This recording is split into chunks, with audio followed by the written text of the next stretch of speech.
Hello दोस्तों, स्वागत है आप सभी का आपके अपने यूट्यूब चैनल एजुकेशन पर्सन पर। तो दोस्तों आज हम फिर हाजिर हुए हैं एक नई वीडियो के साथ में। आज की इस वीडियो में हम कवर कराने वाले हैं बीएसएफ ट्रेडमैन से रिलेटेड हिंदी के टॉप 25 क्वेश्चन। तो इस वीडियो में लास्ट तक बने रहें और हर क्वेश्चन के आंसर को आप हमें कमेंट में ज़रूर बताएं।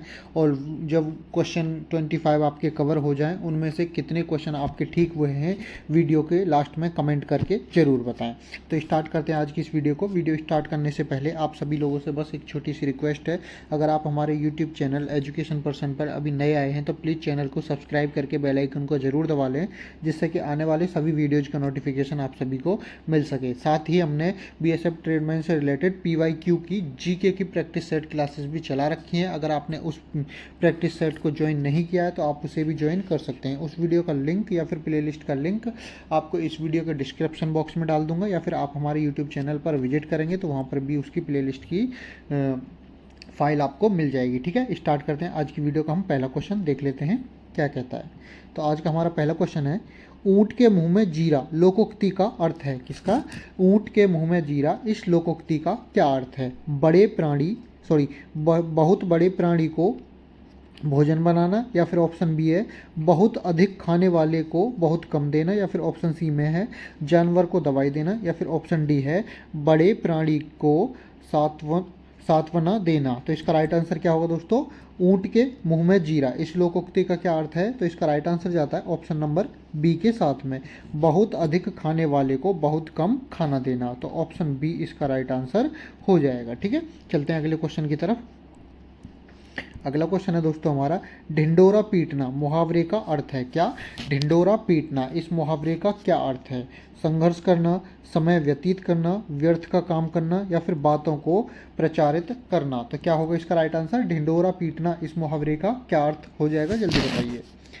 तो इसका राइट आंसर ज़्यादा दोस्तों ऑप्शन नंबर डी के साथ में। कौन सा? ऑप्शन नंबर डी, बातों को प्रचारित करना। ऑप्शन डी इसका राइट आंसर हो जाएगा। ढिंडोरा पीटना मतलब कि बातों को प्रचारित करना। ऑप्शन डी इसका राइट आंसर हो जाएगा। चलते हैं अगले क्वेश्चन की तरफ। अगला क्वेश्चन है हमारा, जली कटी सुनाना, इस मुहावरे का क्या अर्थ है? क्या? जली कटी सुनाना मुहावरे का क्या अर्थ है? भला बुरा कहना, सत्य बोलना, आप्त वचन देना, या फिर शास्त्र सम्मत कहना। तो इसका राइट आंसर क्या होगा? जली कटी सुनाना, इस मुहावरे का अर्थ हो जाएगा भला बुरा कहना। ऑप्शन ए इसका राइट आंसर हो जाएगा। जली कटी सुनाना मतलब कि भला बुरा कहना। ठीक है, ऑप्शन ए इसका राइट आंसर हो जाएगा। चलते हैं अगले क्वेश्चन पर। अगला क्वेश्चन हमारा, शुद्ध वाक्य को चुनिए। तो आपके सामने 4 वाक्य दिए हुए हैं, इनमें से शुद्ध वाक्य कौन सा है ये आपको बताना है। देख लेते हैं चारों में से कौन सा होगा। रामचरितमानस एक धार्मिक ग्रंथ है, मेरे हिसाब से पहला ही होना चाहिए, फिर भी देख लेते हैं। रामचरितमानस एक धार्मिक ग्रंथ है, तो इसका देख लेते हैं। रामचरितमानस एक धार्मिक ग्रंथ है। दूसरा है रामचरितमानस एक धार्मिक ग्रंथ है। ऑप्शन सी है रामचरितमानस एक धार्मिक ग्रंथ है, या फिर ऑप्शन डी में है रामचरितमानस एक धार्मिक ग्रंथ है। तो इसका राइट आंसर क्या है? जल्दी बताओ दोस्तों, तो जल्दी बताइए इसका राइट आंसर क्या हो जाएगा।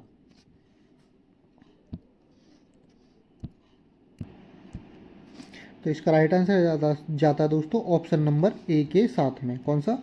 ऑप्शन ए इसका राइट आंसर हो जाएगा। वो कैसे हो जाएगा? काफ़ी बच्चे बोल रहे होंगे कि बाकी सभी भी तो इसमें ठीक हैं। तो मैं बता दूं दोस्तों, जो रामचरित लिखा जाता है वो बिना स्पेस के लिखा जाता है, रामचरित ऐसे लिखा जाता है। ठीक है, इसलिए ऑप्शन ए इसका राइट आंसर हो जाएगा, रामचरितमानस। इसमें रामचरितमानस बिल्कुल बिना स्पेस के लिखा हुआ है, इसलिए ऑप्शन ए राइट आंसर होगा। बाकियों में स्पेस के साथ में रामचरितमानस लिखा हुआ है। ठीक है, तो याद रखना है इस चीज़ को, रामचरितमानस एक ही लाइन में ए बिना स्पेस के लिखा जाता है। तो ऑप्शन ए इसका राइट आंसर हो जाएगा। ठीक है, चलते हैं अगले क्वेश्चन की तरफ। अगला क्वेश्चन है दोस्तों हमारा, इसमें भी एक शुद्ध वाक्य आपको छांटना है। तो जल्दी बताइए कौन सा एक शुद्ध वाक्य होगा। वह सप्राण सहित अपनी बात बताएगा। वह प्राण सहित अपनी बात बताएगा, या फिर ऑप्शन सी है वह सह प्राण के साथ अपनी बात बताएगा, या फिर ऑप्शन डी में वह प्राण के सहित अपनी बात बताएगा। तो इसका राइट आंसर जल्दी बताइए कौन सा इनमें से बिल्कुल राइट आंसर हो जाएगा।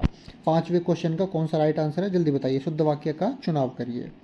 तो इसका राइट आंसर जाता है दोस्तों ऑप्शन नंबर बी के साथ में, वह प्राण सहित अपनी बात बताएगा। तो ऑप्शन बी इसका राइट आंसर हो जाएगा। ठीक है, याद रखना है। चलते हैं अगले क्वेश्चन की तरफ। अगला क्वेश्चन हमारा शुद्ध वर्तनी वाले शब्द को चुनिए। तो इसमें से शुद्ध वर्तनी वाला शब्द चुनना है। सन्यासी शब्द दिया गया है, सन्यासी शब्द इनमें से कौन से ऑप्शन में बिल्कुल सही लिखा गया है जल्दी बताइए। सन्यासी, सन्यासी, सन्यासी या फिर सन्यासी। तो इसका कौन सा राइट आंसर है? शुद्ध वर्तनी में सन्यासी किस में लिखा हुआ है? तो इसका राइट आंसर जाता है ऑप्शन नंबर बी के साथ में, सन्यासी। ऑप्शन बी वाला जो सन्यासी लिखा हुआ है, से के ऊपर बिंदी होगी ये, ठीक है, फिर आधा न, ये और श ई, ये वाला जो सन्यासी है ये बिल्कुल राइट होगा, ना कि ऑप्शन ए बिल्कुल गलत हो जाएगा। बाकी ऑप्शन बी राइट हो जाएगा और सी और डी बिल्कुल गलत हो जाएंगे। तो ठीक है, ऑप्शन बी इसमें राइट आंसर हो जाएगा। चलते हैं अगले क्वेश्चन की तरफ। अगला क्वेश्चन है दोस्तों हमारा शुद्ध वर्तनी, इसमें भी छांटनी है। शुद्ध वर्तनी वाला शब्द चुनिए। अधिकारी, अधिकारी, अधिकारी या फिर अधिकारी। तो इसका राइट आंसर क्या है? अधिकारी शब्द दिया हुआ है, कौन सा इनमें से शुद्ध वर्तनी में लिखा हुआ है? तो इसका राइट आंसर जाता है दोस्तों ऑप्शन नंबर बी के साथ में, अधिकारी। ऑप्शन बी राइट आंसर हो जाएगा। अधिकारी जो लिखा जाता है इस तरीके से लिखा जाता है, अधिकारी नहीं होता है, ये अधिकारी भी नहीं होता, अधिकारी, इसमें मात्रा गलत चढ़ी हुई है। ठीक है, तो ऑप्शन बी इसका राइट आंसर हो जाएगा। चलते हैं अगले क्वेश्चन की तरफ। अगला क्वेश्चन है हमारा फेंक कर चलाया जाने वाला हथियार के लिए एक शब्द दीजिए। जो हथियार फेंक कर चलाया जाता है उसे क्या कहते हैं? ये क्वेश्चन 8 में आपसे पूछा गया है, जल्दी बताइए। तो क्या कहा जाएगा? जो फेंक कर चलाया जाने वाले हथियार होता है उसे क्या कहेंगे दोस्तों? तो उसे बोला जाता है अस्त्र। ऑप्शन डी इसका राइट आंसर हो जाएगा। क्या? फेंक कर चलाया जाने वाला जो हथियार होता है, फेंक कर चलाया जाने वाला जो हथियार होता है उसे अस्त्र बोला जाता है। ऑप्शन डी इसका राइट आंसर हो जाएगा। ठीक है, चलते हैं अगले क्वेश्चन पर। अगला क्वेश्चन क्या है? अगला क्वेश्चन है जिसका चित्त स्थिर हो। किसका? जिसका चित्त स्थिर हो उसे क्या बोलेंगे? जल्दी बताइए। उसे शांत बोलेंगे, सुधी बोलेंगे, तपस्वी बोलेंगे या फिर एकाग्रचित्त बोलेंगे? तो क्या बोलेंगे? जिसका चित्त स्थिर हो। तो इसका राइट आंसर क्या होगा जल्दी बताइए। तो ऑप्शन डी एकाग्रचित्त। क्या? एकाग्रचित्त उसे बोला जाता है। जिसका चित्त स्थिर हो उसे एकाग्रचित्त बोला जाता है। ऑप्शन डी इसका राइट आंसर हो जाएगा। ठीक है, चलते हैं अगले क्वेश्चन की तरफ। अगला क्वेश्चन है तुलसीदास जी के महाकाव्य का नाम। तो खाली स्थान दिया हुआ है, इसमें बताना है जो तुलसीदास जी का महाकाव्य था उसका नाम क्या था? रामायण, रामचरितमानस, बरवे रामायण या फिर विनय पत्रिका? जल्दी बताइए इसका राइट आंसर क्या है।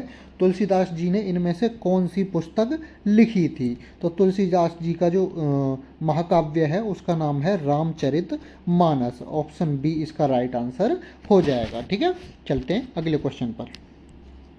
अगला क्वेश्चन है दोस्तों हमारा खाली स्थान दिया हुआ है हमारा जन्म सिद्ध अधिकार है। तो क्या है? मुक्ति जन्म सिद्ध अधिकार है, स्वतंत्रता जन्म सिद्ध अधिकार है, स्वामित्व जन्म सिद्ध अधिकार है या फिर स्वच्छंदता जन्म सिद्ध अधिकार है? तो कौन सा इसका राइट आंसर होगा? जन्म सिद्ध, हमारा जन्म सिद्ध अधिकार क्या हो सकता है जल्दी बताइए। तो ऑप्शन बी, ऑप्शन बी इसका राइट आंसर हो जाएगा। स्वतंत्रता हमारा जन्म सिद्ध अधिकार है। तो ऑप्शन बी इसका राइट आंसर हो जाएगा। ठीक है, याद रखना है। चलते हैं अगले क्वेश्चन की तरफ में। अगला क्वेश्चन है हमारा सभी बालकों में गोपाल बहुत श्रेष्ठ है। इस वाक्य में त्रुटि का चयन करें। एक वाक्य दिया हुआ है, जैसा कि आप सभी को पता है, जो भी पुराने बच्चे हैं जो स्टार्टिंग से जुड़े हुए हैं तो वो सभी इसमें त्रुटि को जरूर पहचानेंगे। तो एक वाक्य दिया हुआ है सभी बालकों में गोपाल बहुत श्रेष्ठ है। तो ये एक वाक्य हो गया, इसमें बताना है कि इस पूरे वाक्य में कहाँ पर गलती हुई है। तो जैसे कि सभी बालकों में गोपाल, बहुत श्रेष्ठ या फिर कोई भी त्रुटि इसमें नहीं है। जल्दी बताइए, सभी बालकों में गोपाल बहुत श्रेष्ठ है, तो इसमें कहाँ पर त्रुटि पाई गई है, जल्दी बताइए। तो इसका राइट आंसर क्या है? तो इसका राइट आंसर जाता है दोस्तों ऑप्शन नंबर सी के साथ में। क्या? ऑप्शन नंबर सी, बहुत श्रेष्ठ। तो कहाँ पर गलती पाई गई है? बहुत श्रेष्ठ। तो ऑप्शन सी इसका राइट आंसर हो जाएगा। ठीक है, चलते हैं अगले क्वेश्चन पर। हमारा अगला क्वेश्चन है क्वेश्चन नंबर 13। गर्मी के कारण पथिक पेड़ की परछाई में बैठ गया। इस वाक्य में आपको त्रुटि पहचाननी है, जल्दी बताइए। गर्मी के कारण पथिक पेड़ की परछाई में बैठ गया, तो इसका राइट आंसर क्या होगा? गर्मी के कारण पथिक पेड़ की परछाई में बैठ गया या फिर कोई त्रुटि नहीं, जल्दी बताइए। तो इसका राइट आंसर क्या है क्वेश्चन नंबर 13 का? तो इसका राइट आंसर जाएगा दोस्तों ऑप्शन नंबर सी के साथ में। क्या? परछाई में नहीं होता है वो। तो कहाँ पर है? पथिक क्या है? परछाई में बैठ गया, तो वो परछाई नहीं होती है, छाया होती है। कहाँ पर बैठेगा? अगर इसमें होता छाया में बैठ गया तो ये राइट आंसर हो जाता। ठीक है, ऑप्शन सी इसका राइट आंसर हो जाएगा। चलते हैं अगले क्वेश्चन की तरफ। दोस्तों, जो भी बच्चे हमारे YouTube चैनल एजुकेशन पर्सन पर अभी नए जुड़े हैं तो प्लीज़ इस चैनल को सब्सक्राइब करके बेल आइकन को ज़रूर दबा लें, जिससे कि आने वाले सभी वीडियोज़ का नोटिफिकेशन आप सभी को आसानी से मिल सके। साथ ही अगर वीडियो अच्छी लग रही हो तो प्लीज़ वीडियो को लाइक करके अपने सभी दोस्तों के साथ शेयर ज़रूर कर दें, जो भी बच्चे BSF ट्रेडमैन के रिटन एग्जाम की तैयारी कर रहे हैं। ठीक है, देख लेते हैं अगला क्वेश्चन। अगला क्वेश्चन है क्वेश्चन नंबर 14। अभिमुख का विलोम है, तो क्या एक है? एक शब्द दिया हुआ है अभिमुख, तो इसका आपको विलोम शब्द बताना है। अभिमुख का विलोम क्या होता है? सम्मुख होता है, विमुख होता है, अनमुख होता है या फिर मुख होता है, जल्दी बताइए। अभिमुख का सही विलोम शब्द क्या होगा? क्वेश्चन नंबर 14 का राइट आंसर जल्दी से कमेंट में बताइए। तो इसका राइट आंसर होगा दोस्तों, अभिमुख का जो विलोम होता है वो होता है विमुख। ऑप्शन बी इसका राइट आंसर हो जाएगा। ठीक है, याद रखना, अभिमुख का विलोम शब्द होता है विमुख। ठीक है, चलते हैं अगले क्वेश्चन की तरफ। अगला क्वेश्चन है हमारा क्वेश्चन नंबर 15 है। अर्वाचीन का विलोम क्या है? किसका? अर्वाचीन एक शब्द दिया हुआ है, उसका विलोम शब्द आपसे पूछा है, जल्दी बताइए। अर्वाचीन का विलोम शब्द क्या होगा? तो इसका राइट आंसर जल्दी से बताइए। पुराना होगा, प्राचीन होगा, आधुनिक होगा या फिर नवीन होगा? तो अर्वाचीन का सही विलोम क्या होगा दोस्तों?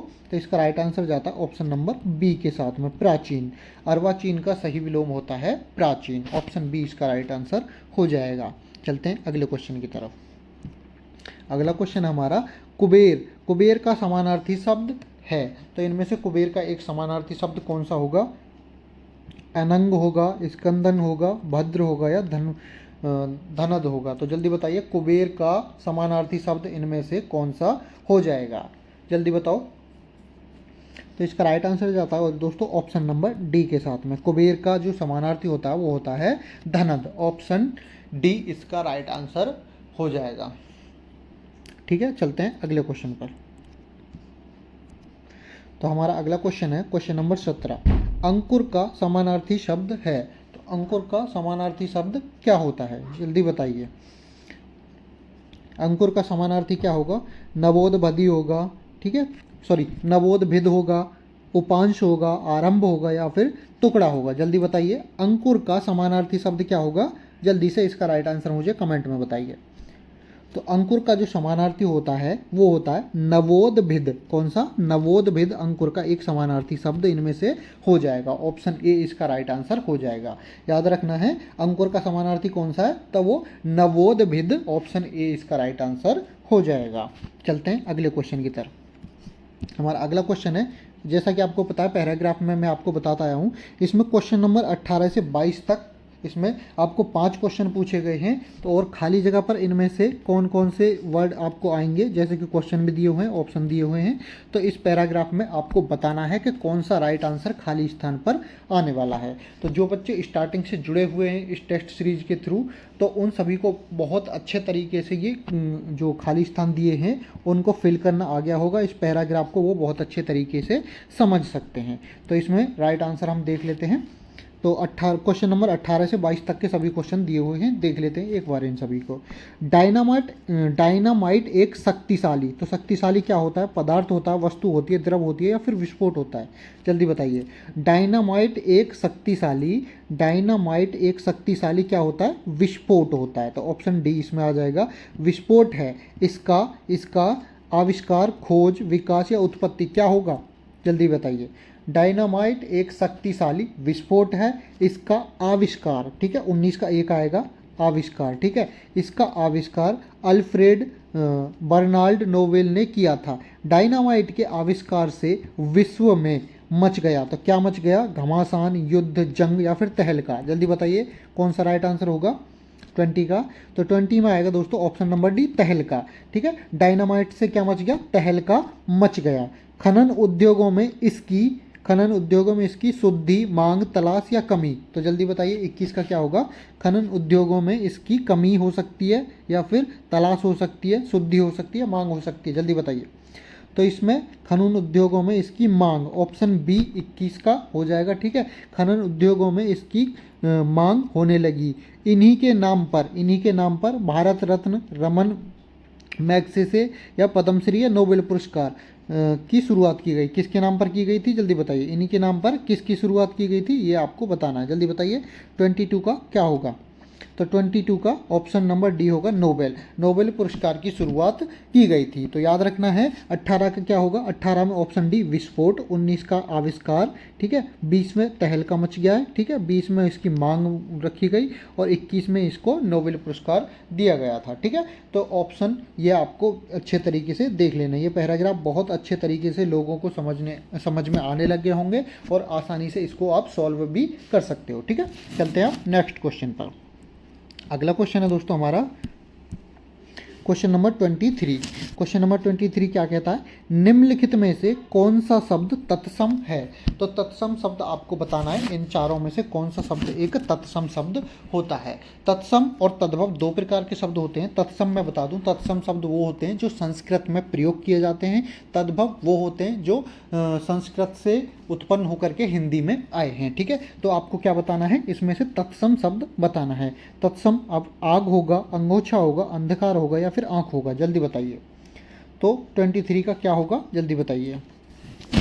तो तत्सम शब्द क्या हो गए इनमें से? तत्सम शब्द कौन सा है? तो तत्सम हो जाएगा ऑप्शन सी, अंधकार। ऑप्शन सी इसका राइट आंसर हो जाएगा। अंधकार जो है इनमें एक तत्सम शब्द हो जाएगा, ठीक है। चलते हैं अगले क्वेश्चन की तरफ। हमारा अगला क्वेश्चन है, प्रतिकूल शब्द में कौन सा उपसर्ग है? तो उपसर्ग और प्रत्यय पहचानने की बहुत ही अच्छी ट्रिक मैंने आप सभी को बताई रखी है। तो प्रतिकूल में अब आपको बताना है कि प्रतिकूल एक शब्द दिया हुआ है, इसमें एक उपसर्ग बताना है। उपसर्ग कौन सा लगा हुआ है? जल्दी बताइए। तो आप सभी जल्दी बताइए, प्रतिकूल में उपसर्ग कौन सा शब्द है? जल्दी बताओ इसका राइट आंसर। जैसा कि आप सभी को पता ही है, मैंने आपको बता रखा है, जैसे प्रति, धन, कूल, तो इसमें से उपसर्ग बताना है। मैंने आपको इतनी हिंट दे ही दी है। तो इसमें उपसर्ग क्या होगा तो आप सभी बता ही सकते हैं। तो इसका राइट आंसर जाएगा ऑप्शन नंबर डी के साथ में, ऑप्शन डी। प्रतिकूल में प्रति उपसर्ग हो जाएगा, कूल क्या होगा? प्रत्यय होगा, ठीक है। अगर इसमें प्रत्यय पूछता तो प्रत्यय हो जाता आपका कूल, और उपसर्ग पूछ रहा तो उपसर्ग हो गया इसमें प्रति, ठीक है। आशा करता हूँ बहुत अच्छे तरीके से आपको उपसर्ग और प्रत्यय भी समझ आ गए होंगे, ठीक है। चलते हैं अगले क्वेश्चन की तरफ। अगला क्वेश्चन है हमारा, क वर्ग का उच्चारण स्थान क्या है? किसका? क वर्ग का उच्चारण स्थान क्या है? कंठ होता है, तालु हो रहा है, मूर्धा या फिर दांत?